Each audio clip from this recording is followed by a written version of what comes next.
kisah-kisah yang tidak ada di dalam Quran itu kok bisa sejarahnya muncul di tafsir Jalalain, di tafsir Tabari, di tafsir Ibnu Katsir. Dari mana?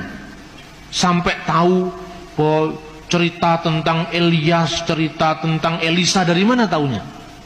Kok sampai tahu bahwa istrinya bahwa ada keluarga Yohanes Pembaptis, Yahya, yang namanya Asba atau Elizabeth.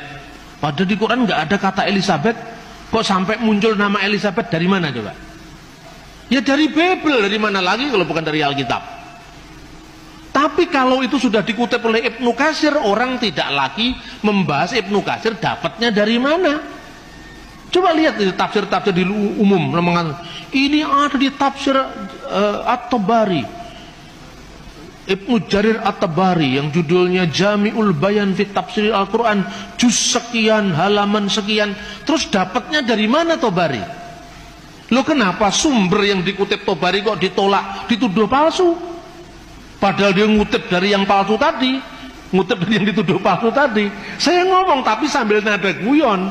Nah begitu juga bagi saya, Mormon itu tidak ada. Untuk apa Mormon itu? Meskipun itu ada pendeta, bukan pendeta, pejuang hak asasi dari Mormon, Thor siapa namanya itu ada. Bukunya tebal segini. Dia pejuang hak asasi.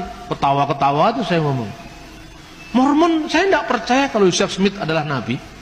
Tetapi siapa yang bisa menolak keyakinan orang bahwa Joseph Smith adalah nabi? Saya nggak punya hak. Yang punya hak adalah Tuhan. Nah Tuhan aja mengizinkan kok saya menolak. Biarkanlah lalang itu tumbuh sampai bersama gandum sampai waktu menuai, saya bilang itu. Pada awal-awal pertama, banyak orang-orang Kristen yang disewa oleh tentara pemerintah Islam. Sebagai apa? Administrator, penerjemah, tabib, dokter istana. Nah, orang-orang ini pintarnya pemimpin Islam sejak masa Harun Ar-Rasyid.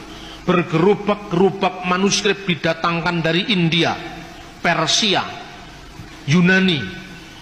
Isinya matematika, geometri, geografi, fisika, kimia, semua diterjemahkan dalam bahasa Arab.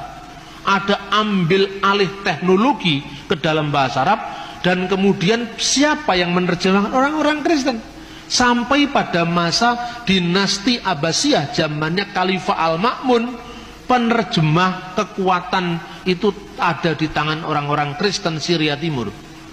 Di Baghdad dibentuk yang namanya Baitul Hikmah. Ketuanya Hunain bin Isra, seorang anggota gereja Syria Timur. Itulah yang menerjemahkan karya-karya sastra termasuk teologi. Saat itu yang namanya Ahli Sunnah wal Jamaah belum muncul sampai dinasti Abbasiyah. Karena apa? Islam hanya punya kekuatan militer. Kalau dia mengatakan Allah itu memiliki sifat-sifat, itulah yang harus kita imani. Titik. Tidak pernah bertanya bagaimana hubungan sifat Allah dengan wujudnya, dengan zatnya. Tidak pernah. Baru itu dirumuskan ketika muncul gerakan Mu'tazilah. Karena pengaruh kuatnya filsafat Yunani, baru muncul Imam Asy'ari yang mengatakan asifatul laisatil dzat walahiyya ghairuha. Sifat Allah itu tidak sama dengan zatnya, tapi juga tidak beda dengan zatnya. Bagaimana itu? Bila kaif wala tasbih. Kita hanya bisa menyembahnya, mempercayainya, jangan bertanya bagaimana. Nah itu mungkin yang melatar belakangi ojo kakean takon dosa. Itu bila kaif wala